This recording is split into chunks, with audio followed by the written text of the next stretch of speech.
Hello friends, welcome to my YouTube channel. आज के इस वीडियो में हम मैथ के शॉर्टकट ट्रिक के बारे में जानेंगे। तो पहला हमारा जो शॉर्टकट ट्रिक है वो है मल्टीप्लिकेशन।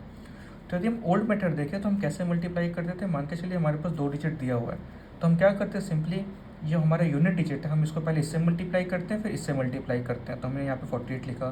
फिर सिंपली हमें जो 2 है यहाँ पे, फिर इसको हम 4 से मल्टीप्लाई करते हैं, फिर 2 से करते हैं, राइट। और ये हमारा जब फिर हम सिंपली इसको ऐड करते हैं, फिर यहाँ पे हमारा कैरी फॉरवर्ड आता है और ये हमारे ऐसे फाइनल रिजल्ट आता है। तो जो न्यू टेक्निक है इसमें क्या है कि हम इस ओल्ड मेथड को हम अपनाएंगे नहीं। हम सिंपली जो हमारा मल्टीप्लिकेशन का रिजल्ट होगा सिंपली वो सिंगल लाइन में आएगा। तो हमें कैसे करना है, फॉर एग्जांपल हमारे 2 डिजिट दिया हुआ ABCD।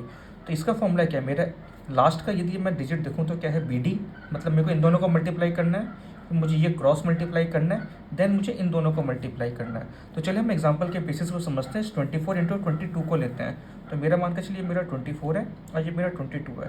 तो इसको मल्टीप्लाई कैसे करूँगा, जैसे मेरा BD, तो पहले मुझे इन दोनों को मल्टीप्लाई करना है। तो मैंने यहाँ पे 4 2 जा 8 हो गया मेरा। अब मैं यहाँ पे क्रॉस मल्टीप्लाई करूँगा तो 4 2 जा 8 प्लस मेरा 2 2 जा 4, तो कितना हो गया मेरा 12, राइट। 12 में मेरा कैरी फॉरवर्ड 1 हो गया। अब मेरा हो जाएगा 2 2 जा 4 प्लस 1, यहाँ पे मेरा 5 आ गया। तो देखिए मेरा 528 आ गया। जो अभी मैं पहले 2 लाइन मेरे को एक्स्ट्रा लिखनी पड़ती, वो 2 लाइन मेरी कम हो गई। जो मेरा फाइनल रिजल्ट है, मेरा यहाँ पे फाइनल रिजल्ट आ गया। चलिए अब हम 3 डिजिट का देखते हैं।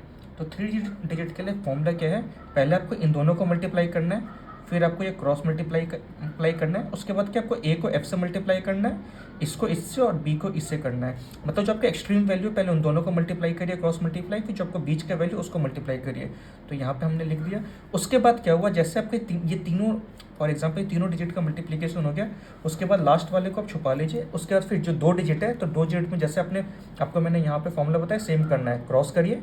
उसके बाद क्रॉस मतलब A इंटू ई और B इंटू डी हो गया, और यहाँ पे A इंटू डी हो गया। तो चलिए हम एग्जाम्पल के बेसिस पर समझते हैं। तो मैं यहाँ पे एक सिंपल एग्जाम्पल लेता हूँ, 1 2 3 1 2 3 लेता हूँ। तो इसको मल्टीप्लाई करते हैं। तो पहला क्या है, 3 3 जा 9 हो गया।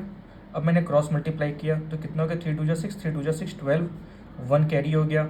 अब मेरा क्या है, इसमें एक्सट्रीम जो मेरा डिजिट है उसको इससे मल्टीप्लाई करूँ। 3 को मैं 1 से मल्टीप्लाई करूँगा 3, फिर ये मेरा 3 और ये 4, तो कितना हो गया 3 3 6 4 10 11, 1 कैरी।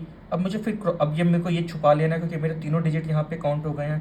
तो मैं इसको छुपाऊंगा, तो मैं क्रॉस मल्टीप्लाई करूँगा, 2 1 जा 2 2 1 जा 2 4 प्लस 1 5। उसके बाद मेरा क्या होगा, 1 1 जा 1। तो देखते हैं अब ये रिजल्ट आ रहा है कि नहीं आ रहा है यहाँ पे। तो मैं अपना कैलकुलेटर ओपन करता हूँ। अब चलिए यहाँ पे मैं कैलकुलेटर में अपना कैलकुलेटर यहाँ पे ओपन करता हूँ मोबाइल पे, और 123 इंटू 123 देखते हैं। 123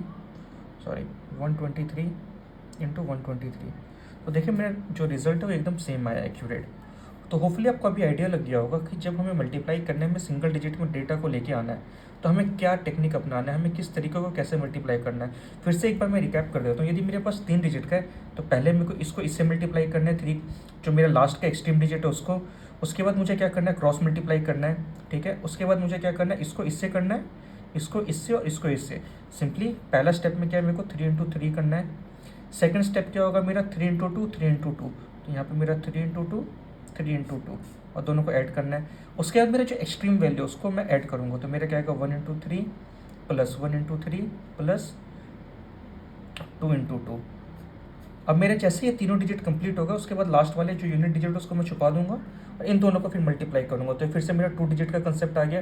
तो 2 डिजिट में पहला क्या होता है, मुझे क्रॉस मल्टीप्लाई करना है। तो यहाँ पे आएगा मेरा 1 इंटू 2 प्लस 1 इंटू 2, फिर लास्ट क्या आएगा मेरा 1 इंटू 1। चलिए अब थोड़ा डिफिकल्ट प्रॉब्लम करते हैं, 4 डिजिट का लेके चलते हैं। तो 4 डिजिट के केस में क्या सेम टेक्निक है जैसा हमारा 3 डिजिट का। पहले क्या है, इसको इससे मल्टीप्लाई करेंगे, फिर इसको क्रॉस करेंगे। पहले हम इसको छुपा लेते हैं, पहले 3 डिजिट समझते हैं। 3 डिजिट में हम कैसे करते हैं, पहले इसको इससे करते हैं, फिर इस क्रॉस मल्टीप्लाई करते हैं, फिर एक्सट्रीम वाले को करते हैं, राइट। तो सेम प्रोसेस 3 डिजिट का है। अब 4 डिजिट में जब आ जाएगा, तो 4 डिजिट में हमें क्या करना है, यहाँ पे सिंपली जैसे हमने 3 डिजिट में एक्सट्रीम वैल्यू को लास्ट जो क्वेश्चन में हमने मल्टीप्लाई किया था, सेम करना है। ए को मैं एस से करूँगा, ई को डी से करूँगा, फिर बी को जी से करूँगा, एफ को सी से करूँगा, राइट। उसके बाद मेरे को अब जैसे मेरा 4 डिजिट काउंट हो गया, तो लास्ट इसको अब मैं छुपाऊंगा। फिर ये 3 डिजिट का कंसेप्ट बन गया। 3 में क्या करना है, पहले इसको क्रॉस मल्टीप्लाई करिए तीनों को, देखिए मेरा ये डेटा आ गया। उसके बाद मुझे क्या करना है, अब मेरे पास 2 डिजिट बचा, तो फिर मैं क्रॉस करूँगा, तो मेरे पास ये डेटा आ गया, ये आ गया फॉर्मूला। सिंपल फॉर्मूला, कुछ ज़्यादा परेशानी का नहीं है। एक सिंपल एग्जांपल से समझते हैं। 1 2 3 4 इंटू 1 2 3 4 है। तो पहले हमें क्या मल्टीप्लाई करना है, लास्ट के 2 डिजिट को करते हैं। तो 16 आ गया, एक कैरी हो गया। अब मेरे को यहाँ पे 2 का सेट उठाना है। 2 का सेट उठाऊंगा तो मेरा क्या होगा, 4 3 12, 4 3 12, 24 + 1 25। तो अब मेरा कैरी कितना हो गया, 2 हो गया। अब मेरा 3 डिजिट आ गया। 3 डिजिट में क्या करना, 4 2 8, 4 2 8, 3 3 9। तो 8 + 8 + 9 + 2 कैरी फॉरवर्ड था, कितना हो गया 16, + 9 मेरा कितना हो गया 25 27। तो मेरा यहाँ पे 7 आ गया। कैरी कितना हो जाएगा मेरा, 2 हो जाएगा। अब 2 कैरी हो गया। अब मेरा 4 डिजिट आ गया। 4 डिजिट में कैसे करना, क्रॉस मल्टीप्लाई, 4 4 इसको 3 2 जा 3 और 3 2 जा 6। तो कितना हो गया, 4 + 4 + 6 + 6 + 2 कैरी फॉरवर्ड था, तो कितना हो गया मेरा 20 + 2 22। तो यहाँ पे मेरा 2 आएगा और 2 इसमें कैरी फॉरवर्ड हो जाएगा। फिर मेरे पास अब 3 डिजिट हो गया यहाँ पे। तो मुझे क्या करना है, 3 1 जा 3, 3 1 जा 3 और 4 4 जा 2 2 जा 4। तो मेरे पास कितना हो गया, 6 + 4 10, 10 + 2 12। तो मेरे पास 1 कैरी हो गया। अब सिंपली मैं क्रॉस मल्टीप्लाई करूँगा, 1 2 जा 2, 1 2 जा 2 + 1। तो यहाँ पे मेरा 5 हो गया और 1 1 जा 1 1। तो देखते हैं सेम वैल्यू आ रहा है कि नहीं हमारा। तो मैंने कैलकुलेटर ओपन कर लिया है, मैं यहाँ पे मल्टीप्लाई करता हूँ, 1 2 3 4। देखिए मेरा डेटा एग्जैक्टली सेम आ रहा है। तो प्रोसेस एकदम सिंपल है, आपको बस सिंपल लॉजिक समझना है। जो भी आपके पास डिजिट गिवन है, जैसे for example A B C D, simply क्या करना है आपको, पहले इसको 2 डिजिट का समझना है। 2 डिजिट में हमें कैसे करते हैं, इन दोनों को मल्टीप्लाई करते हैं फिर क्रॉस करते हैं। जैसे मेरा 2 हो गया, फिर मैं इसको 3 डिजिट का समझूंगा। 3 डिजिट के लिए हमें क्या करना है, इसको इससे करना है, इसको इससे और इसको इससे। अब जैसे 4 डिजिट आया तो इसको इससे फिर हमें ये क्रॉस मल्टीप्लाई करना होता है। जैसे मेरा चारों डिजिट खत्म हो गया, फिर मैं रिवर्स पैटर्न में आ जाऊँगा। अब मैं इसको 3 डिजिट समझूंगा, तो 3 डिजिट में क्या करना है, क्रॉस मल्टीप्लाई एक्सट्रीम जो नंबर है उसको करना है। तो ए को सी से किया, ए को सी से किया, बी को बी से किया। फिर जैसे मेरा 3 डिजिट खत्म हो गया, फिर 2 डिजिट, फिर 1 डिजिट। तो ऐसे ही हमारा ये सिंपल प्रोसेस है, इसको आप ट्राई करिए। और कुछ भी प्रॉब्लम आता है तो कमेंट सेक्शन में मुझे ज़रूर बताइए। Thank you friends.